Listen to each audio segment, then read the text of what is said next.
शहीद होया किसान है उन्होंने इंसाफ दिवाउण आए हैं ते यही साडियां मंगां मैं पहलां भी बोल के दस्सिया सी कि जिहड़ा इह किसान है इहदा संस्कार है जिहड़ा राजघाट ते कीता जावे ये साडी पहली मंग है क्योंकि ये शहीदी इहने समुची किसानी लई है लई है सारे देश की किसानी लई ਉਹ आदमी ਉਹ ਸਾਡਾ ਜਰਨੈਲ शहीद होया ਉਹਦਾ संस्कार है ਜਿਹੜਾ ਦਿੱਲੀ ਰਾਜਘਾਟ ਤੇ ਕੀਤਾ ਜਾਵੇ ਉਹਦੇ ਪਰਿਵਾਰ ਦੇ ਜੀ ਨੂੰ ਪੱਕੀ ਸਰਕਾਰੀ ਨੌਕਰੀ ਸੈਂਟਰ ਗਵਰਨਮੈਂਟ ਦੇਵੇ ਤੇ ਜਿਹੜੇ ਮੁਲਾਜ਼ਮਾਂ ਨੇ ਉਹਦੇ ਤੇ ਅਥਰੂ ਗੈਸ ਸਿੱਟੇ ਸੀਗੇ ਲਾਠੀ ਚਾਰਜ ਕੀਤਾ ਸੀ ਪਾਣੀ ਦੀਆਂ ਬਰਸ਼ਾਰਾਂ ਮਾਰੀਆਂ ਸੀ ਉਹਨਾਂ ਤੇ ਸਖਤ ਤੋਂ ਸਖਤ ਕਾਰਵਾਈ ਕਰੇ ਸੈਂਟਰ ਸਰਕਾਰ ਤੇ ਹਰਿਆਣਾ ਸਰਕਾਰ ਪਲੱਸ ਜਿਹੜਾ ਇਹ ਪਰਿਵਾਰ ਨੂੰ ਕਰੋੜਾਂ ਰੁਪਈਆ ਦਾ ਘਾਟਾ ਪਿਆ ਬੰਦੇ ਦੇ ਜਾਣ ਨਾਲ ਉਹਦੀ ਪੂਰਤੀ ਵੀ ਸੈਂਟਰ ਸਰਕਾਰ ਤੇ ਹਰਿਆਣਾ ਸਰਕਾਰ ਮਿਲ ਕੇ ਕਰੇ ਇਹ ਸਾਡੀਆਂ ਡਿਮਾਂਡ ਹੈ ਸੋ ਇਸੇ ਦੀ ਐਵੇਂ ਦੇ ਵਿੱਚ ਐਜੀਟੇਸ਼ਨ ਲੱਗ ਰਿਹਾ ਬਾਕੀ ਆਪਣੇ ਸੀਨੀਅਰ ਆਗੂ ਤੁਹਾਨੂੰ ਵੱਖ-ਵੱਖ ਟਾਈਮ ਤੇ ਇਹਦੀ ਜਾਣਕਾਰੀ ਦੇ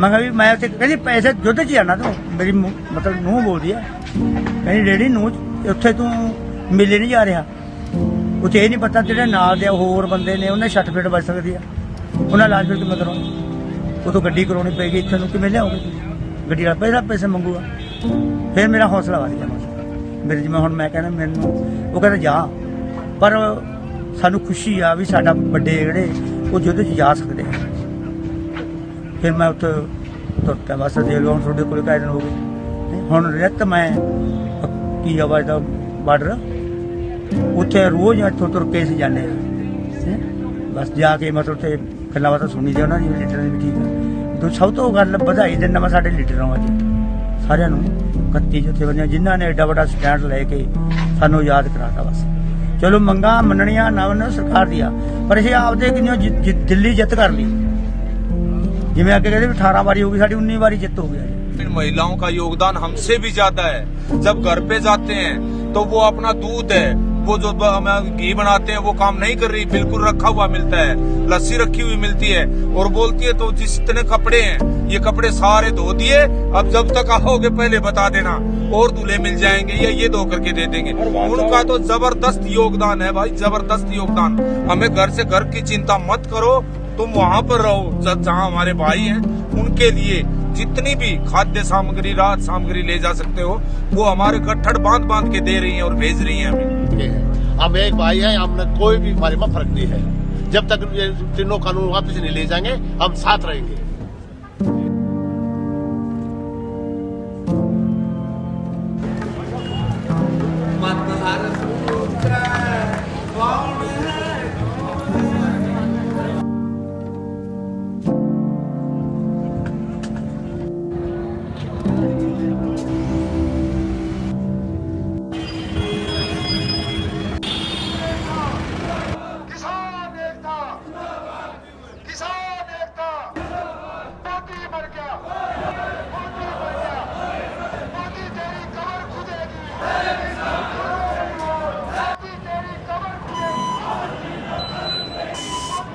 आगे गाड़ी ये निकलेगी पीछे की रोको ना तब निकलेगी इधर से कहाँ निकले मैं 26 तरीक ਤੋਂ ਇਸ ਧਰਨੇ ਵਿੱਚ ਆਇਆ ਹੋਇਆ ਕਿਉਂਕਿ ਜਦੋਂ ਅਸੀਂ ਪਹਿਲੇ ਦਿਨ ਆਏ ਆ ਤੇ ਇੱਥੇ ਸਾਡੀ ਜਿਹੜੀ ਪੁਲਿਸ ਨਾਲ ਝੜਪ ਹੋਈ ਹੈ ਥਰੂ ਗੈਸ ਦੇ ਗੋਲੇ ਸਾਡੇ ਮਾਰੇ ਗਏ ਆ ਤੇ ਉਸ ਸੰਬੰਧੀ ਮੈਂ ਇੱਕ ਆਪਦਾ ਗੀਤ ਲਿਖਿਆ ਸੀ ਆਪਦੇ ਦਿਲ ਦੇ ਦਰਦ ਨੇ ਉਹ ਮੈਂ ਤੁਹਾਡੇ ਸਾਹਮਣੇ ਬਿਆਨ ਕਰਨਾ ਚਾਹੁੰਦਾ ਓਕੇ ਰਿਆ ਸਿਕੰਦਰ ਤੇ ਜੱਟ ਸੀ ਓਏ ਪੋਰਸ ਉਹ ਬਣ ਜਾਗੇ ਦਿੱਲੀ ਪਰਾਂ ਕਰਤਾ ਤੂੰ ਫੋਰਸ ਉਹ ਜਿੰਨਾ ਤੇ ਹਕੂਮਤਾਂ ਚਲਾਉਣਾ ਓਏ ਹੋਣਗੇ ਕੋਈ ਹੋਰ ਮੋਦੀਆ ਉਹ ਕੱਲੇ ਨੂੰ ਕੱਲਾ ਤੂੰ ਕਿਤੇ ਟੱਕਰੀ ਜੇ ਵੇਖਣਾ ਏ ਜ਼ੋਰ ਮੋਦੀਆ ਹੋ ਜਦੋਂ ਮੋਦੀ ਦੇ ਹੁਕਮਾਂ ਨਾਲ ਵੱਜੂਗੀ ਔਰ ਅਸੀਂ ਉਹਨੂੰ ਬਚਾਵਾਂਗੇ ਬਈ ਅਸੀਂ ਬਹੁਤ ਸਾਰੇ ਘੋਲਾਂ ਦੇ ਵਿੱਚ ਜਦੋਂ ਸਾਡੇ ਬੰਦਿਆਂ ਨੇ ਇਹ ਅਸਈ ਨੂੰ ਫੜ ਲਿਆ ਥਾਣੇਦਾਰ ਨੂੰ ਫੜ ਲਿਆ ਢਾਹ ਲਿਆ ਉਹਨੂੰ ਜਾ ਕੇ ਛਡਾਇਆ ਵੀ ਰੌਲਾ ਇਹਦੇ ਨਾਲ ਨਹੀਂ ਹੈਗਾ ਰੌਲਾ ਇਹਦੀ ਸਰਕਾਰ ਨੇ ਇਹਨੂੰ ਛੱਡ ਦਿਓ ਇਹਨੂੰ ਮਾਰ ਕੇ ਕੁਝ ਵੀ ਸਾਡਾ ਨਹੀਂ ਲੱਭਣਾ ਤੁਸੀਂ ਦੁਸ਼ਮਣ ਨੂੰ ਪਛਾਣੋ ਵੀ ਦੁਸ਼ਮਣ ਕੌਣ ਆ ਦੁਸ਼ਮਣਾਂ ਦੀਆਂ ਫੋਟੋਆਂ ਤੁਸੀਂ ਆਪਣੇ ਬੈਠਕਾਂ 'ਚ ਲਾਈ ਬੈਠੇ ਨੇ। ਕਿੱਥੇ ਲਾਈ ਬੈਠੇ ਨੇ? ਜਿੱਥੇ ਤੁਸੀਂ ਬਾਬੇ ਬੰਦਾ ਸਿੰਘ ਬਹਾਦਰ ਦੀ ਲਾਈ ਆ, ਤੇ ਜਿਹੜੇ ਭਰਾ ਵਾ ਉਹਨਾਂ ਨਾਲ ਗੁੱਥਮ ਗੁੱਤਾ ਹੁੰਦੇ ਨੇ, ਉਹ ਫੋਟੋਆਂ ਵਾਲਿਆਂ ਨੂੰ ਪਛਾਣੋ, ਤੁਹਾਡੇ ਆਲੇ ਦੁਆਲੇ ਤੁਰੇ ਫਿਰਦੇ ਆ। ਸੋ ਇਸ ਕਰਕੇ ਦੁਸ਼ਮਣ ਦੀ ਸਹੀ ਪਛਾਣ ਕਰੋ।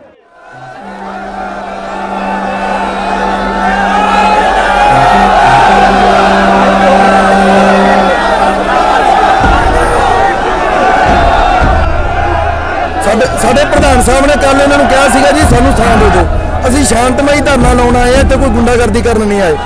ਇਹਨਾਂ ਨੇ ਸਾਡੇ ਜੀ ਗੱਲ ਨਹੀਂ ਮੰਨੀ। ਹੁਣ ਅਸੀਂ ਜੀ ਆਪਣੇ ਥਾਂ ਵਾਸਤੇ, ਜਗ੍ਹਾ ਲੈਣ ਵਾਸਤੇ ਅਸੀਂ ਕੋਈ ਗੁੰਡਾਗਰਦੀ ਨਹੀਂ ਕਰਦੇ।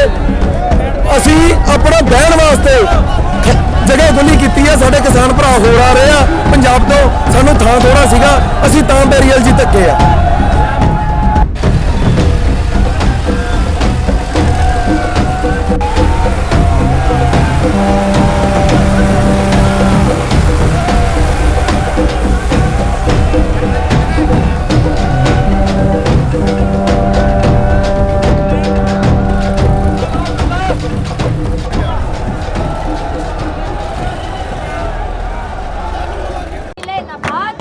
सबको मिले शराब यहाँ रोटी मिले न भात।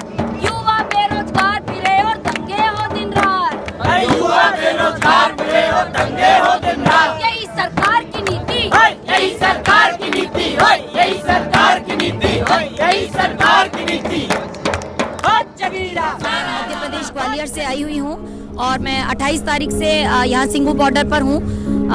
ऑल इंडिया किसान खेत मजदूर संगठन के साथ साथ हम लोग मध्य प्रदेश से प्रगतिशील सांस्कृतिक मंच के कुछ साथी आए हुए हैं इस आंदोलन में अपनी भागीदारी सुनिश्चित करने के लिए, क्योंकि हम जो देख रहे हैं जो किसान विरोधी, सिर्फ किसान विरोधी नहीं बल्कि जन विरोधी काले कानून जो मोदी सरकार लाई है, उसके खिलाफ लड़ना केवल देश के किसानों की जिम्मेदारी नहीं है या केवल पंजाब हरियाणा के किसानों की जिम्मेदारी नहीं है, बल्कि जो कानून सरकार लाई है वो देश के हर एक नागरिक के खिलाफ है। और इसीलिए इस आंदोलन को मजबूत बनाने की, इन कानूनों के खिलाफ लड़ने की जिम्मेदारी अपनी खुद की मानते हुए हम लोग यहाँ शरीक हुए हैं। हम लोग जो है प्रगतिशील सांस्कृतिक मंच की ओर से जनगीतों के माध्यम से लोगों के बीच में अपनी बात पहुंचा रहे हैं, क्योंकि हमारा मानना है कि साहित्य और कला एक समय में जब आया है तो वो संघर्ष से और श्रम से आई है। तो आज संघर्ष और ये जो कला है उसकी जिम्मेदारी हो जाती है कि वो जनता के या किसानों के इस आंदोलन में अपनी ताकत झोंके और इस आंदोलन को मजबूत बनाए। तो हम जब तक ये कानून वापस नहीं हो जाते तब तक इसी मैदान पर, इस जमीन पर रहेंगे और इस लड़ाई को पूरी मजबूती के साथ लड़ेंगे।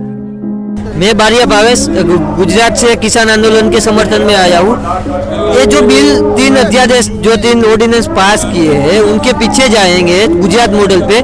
तो जो 3 साल पहले सरदार वल्लभ भाई पटेल की जो प्रतिमा लगाई गई थी वहाँ भी आदिवासियों की जमीन छीन के बनाई गई थी, 72 गांवों को तबाह कर दिया था।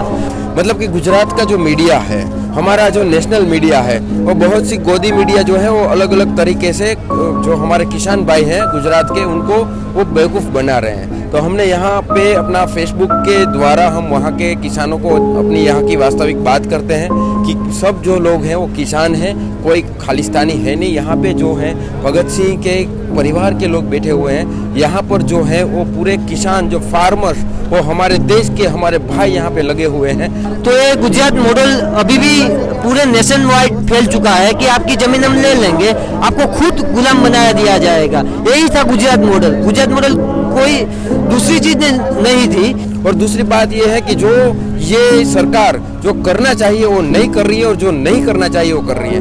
जैसे कि कल का जो आप बात कर लीजिए तो कच्छ में वो थोड़े से सिख भाइयों को मिला के मोदी साहब ने मीटिंग की। अरे यहाँ पे लाखों सिख भाई बैठे हुए हैं, लाखों पंजाबी भाई बैठे हुए हैं, उनसे आप बात करना चाहिए।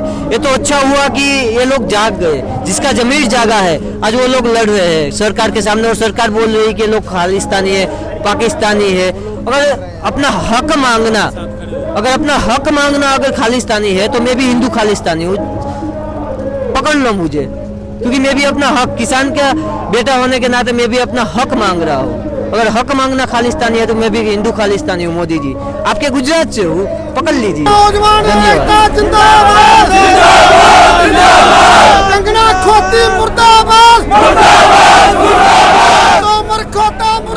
आपने कानून में मौत की सजा पास कर दिया और अभी कंसल्टेशन हो रहा है कि आपको फांसी दूं या गोली से मारो, यह है कंसल्टेशन।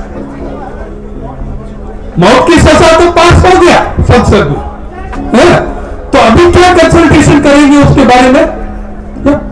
देखिए 2011 में एक राष्ट्रीय कमीशन हुआ, नेशनल कंज्यूमर अफेयर्स ग्रुप, उसका रिपोर्ट आज भी वो रिपोर्ट कंज्यूमर अफेयर्स मिनिस्ट्री का वेबसाइट में है। और उसमें चेयरमैन कौन था? Chairman Narendra Modi, consumer affairs group of chief ministers and bureaucrats. और मोदी जी ने यह लिखा वो रिपोर्ट में पॉइंट नंबर 3B, ये रिपोर्ट में यह लिखा मोदी जी, इस देश में ऐसा एक कानून होना चाहिए कि एमएसपी के नीचे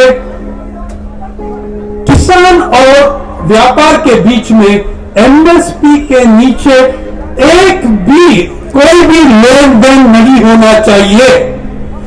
वही नरेंद्र मोदी वही मांग रहा था उस समय जो आप मांग रहे हैं आज। लेकिन मैं आपको यह बताता हूं, सिर्फ एमएसपी कानून पास करने में ज्यादा बदल नहीं आएगा जब तक प्रोक्योरमेंट का भी गारंटी होगा।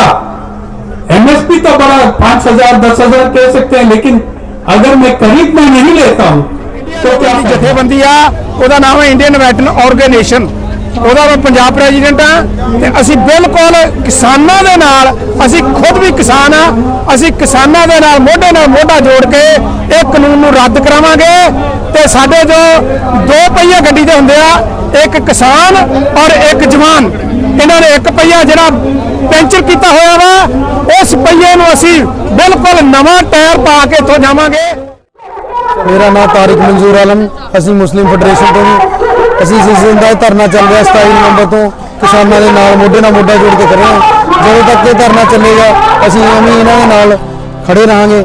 ਵੱਡੇ ਭਰਾਵਾਂ ਨਾਲ ਖੜਨਾ ਛੋਟੇ ਭਰਾਵਾਂ ਦਾ ਫਰਜ਼ ਹੈ, ਠੀਕ ਹੈ ਨਾ ਜੀ? ਠੀਕ ਹੈ ਜੀ, ਹਮੇਸ਼ਾ ਤੋਂ ਇਹੀ ਸੰਗ ਅਸੀਂ ਇਹੀ ਬਰਕਰਾਰ ਰੱਖਾਂਗੇ, ਠੀਕ ਹੈ ਨਾ ਜੀ? ਲੜਾਂਗੇ। ਜੈ ਸ਼੍ਰੀ ਰਾਮ।